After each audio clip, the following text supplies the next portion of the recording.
Hey Ricky, how's it going? Pretty good.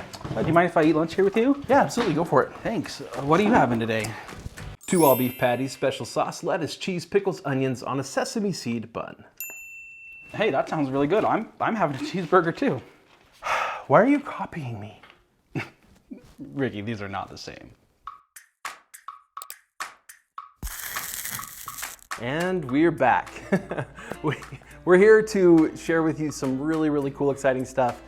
First of all, I have to just tell you that a week from today on this channel, we will be publishing a really awesome video walking you through our new blogging system.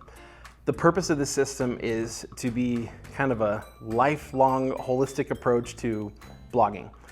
Basically giving you what are the next steps at every point along your entire blogging journey, not just kind of like a, here's how to blog and then see you later. Today in this video though, we're gonna share something really cool, something that we introduce and talk about in the new blogging system that we haven't directly addressed before.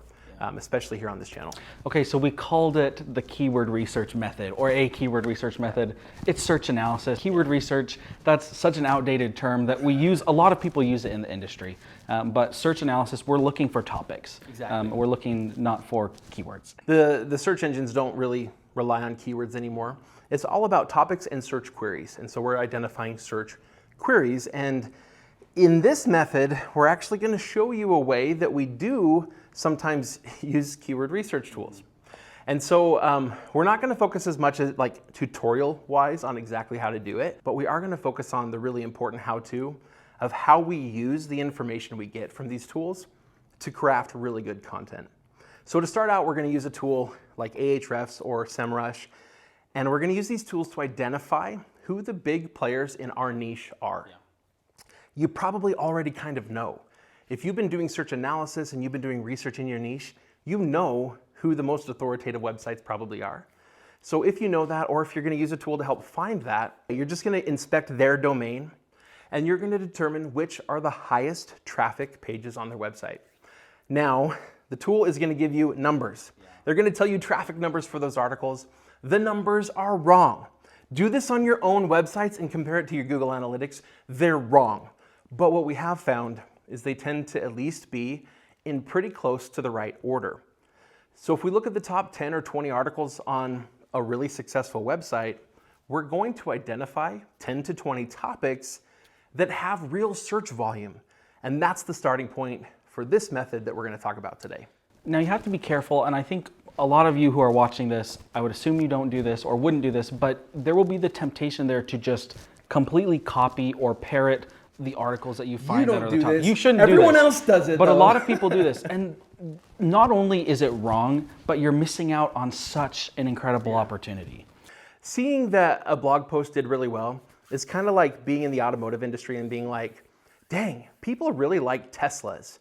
We should make a car just like that. So if like, let's say Ford, right? They're just like, dang, this Cybertruck got a ton of hype. People are way into that. We should make our own Cybertruck. People would look at that and be like, okay, this is stupid. You're being a copycat. And what you've created is not unique and does not add value to the automotive industry. But Ford's most popular vehicle of all time is the F-150, right? People love that truck. So what did Ford do? They decided to create the Ford Lightning. That's what they call it, right? F-150 Lightning. And it's an F-150, but it's electric. It looks like an F-150. It's an electric F-150. It's super cool. Like, I look at it and like, you open up the trunk and it's like more storage. Where the engine would so you don't have an engine. So you don't need to duplicate other people's posts. That's kind of the point here. So with the hamburger analogy, so like McDonald's is a great burger. They have great burgers. The Big Mac is so popular. Iconic, right? Yes, everyone wants it, but there are so many other successful burger joints. The rustic table in Star did not go copy the Big Mac from McDonald's, but guess what? They have created their own burger that is incredibly successful at their restaurant. I mean, it's one of the top burger joints in Star. Just because McDonald's comes out with a Big Mac, like what does everybody learn from that? People like cheeseburgers, and they like being able to consistently get, I guess, the same one wherever they go. Right. How many other places built on that and said, well, we'll make our own burger? I mean, Burger King makes a Whopper, and you can get the same Whopper at any Burger King anywhere. but it's not the same as the Big Mac. Yeah, it doesn't have the Mac sauce. No, it And does not have the speaking special of sauce. secret sauce, we're about to give that to you right here. The secret sauce. We're going to dig into some nitty gritty here about how you're going to execute, or some of the things that you can do to make sure that you use this method successfully. Step one, we're gonna go find the topics in our niche that do well, that work well for other sites, but we also wanna find the ones that fit our content and our audience. So if I go to, whatever, one of my main competitor, I say that main competitor, honestly, like, I don't view other content creators as competitors. They create content and I create content, and in some ways we overlap, right?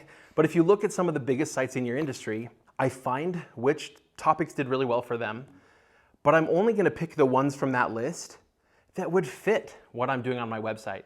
I'm not gonna create a whole new category on my website right now so that I can create a duplicate version of somebody else's blog post. So after you find these topics, you need to go do some original research. And this is where the added value comes. You might have found a topic that works really well. It may be a great topic in the niche. And maybe the other website, your competitor, is having a lot of success there. But just because what they did in their article was successful doesn't mean that you have to do the same thing. When you go to do your original research, you can add videos, you can add quotes from experts, you can go interview people, you can put up a poll on Facebook, you can add original images or infographics or downloadables. There are so many things that you can do to make your post more valuable than even their post was. And just because they might have had a video in their blog post doesn't mean you have to put the same video in your blog post. In fact, you can even write the article on a subtopic of their article. Maybe you need to break it into a couple different articles. It doesn't have to be the same as their article because it's about the topic, not the article. Really, all we've done with this process is identified a topic that seems to get a lot of traffic, which means people are looking for it, which is awesome. So now what do? We create our version of the resource. So, step 2 was original research. Step 3, create your amazing resource, whatever that may be. Like Nathan alluded to, sometimes this means taking the topic, maybe even broadening it a little bit and breaking it into multiple blog posts. Create a whole cluster of content around that topic because we know there's search volume there. Maybe take some of the specific questions that may or may not have been answered in the other article that you looked at, right? That it's probably ranking for. Because more often than not, if a blog post is getting a ton of traffic, it's ranking for multiple search queries, many of which, it doesn't answer that well. It's just the best resource right now, or they have sufficient authority, right? So what do? We can take those queries that aren't very well answered in that post, but cover the topic, and we can write specific blog posts on those. Put those all together, interlink between them, and our website ends up having an amazing resource that covers that topic in more detail. When I do this, when I create my resource, I don't use theirs as a template. I don't even use theirs for my research. All I've done is I've used theirs to identify the topic that has interest. The reason that this works is because you find the high value topic, you create a high value resource. It's really as simple as that, but the reason why this also works is because so many people only take the first portion. They say, oh, I've identified the high value article, and then they go copy that article. Yeah. And that really limits them. In the short term, they feel like that's going to do better for them because they say, oh, I can just beat this article out. It's just not about that. So step 4 then is to go build 300 backlinks. No, I'm just kidding. That is not at all what we're going to do. By creating an amazing resource, we create very linkable content. It's going to get links organically. And then we're going to participate in our industry in a very natural and organic way to build real authority. Because Google is looking for EAT, expertise, authoritativeness, and trustworthiness. And so if we're going to create deceptive authority, that doesn't really build trustworthiness at all.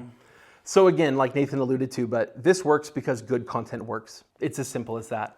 And in the long run, it's going to perform a lot better. Even if somebody else is building links like crazy, your content will win because it has real authority. Now, I mentioned in the beginning of this video, we have an awesome video coming up next week that's going to go into a lot more detail about our blogging system. And it's actually going to walk you through what that system looks like. So you can get an idea for exactly how you're going to take your blog that you may or may not even have yet, right? Take it from where it is today, all the way through your blogging lifetime to build whatever business it is that you're trying to build with your blog. I hope you'll join us there. I think it's time to eat some hamburgers. Probably.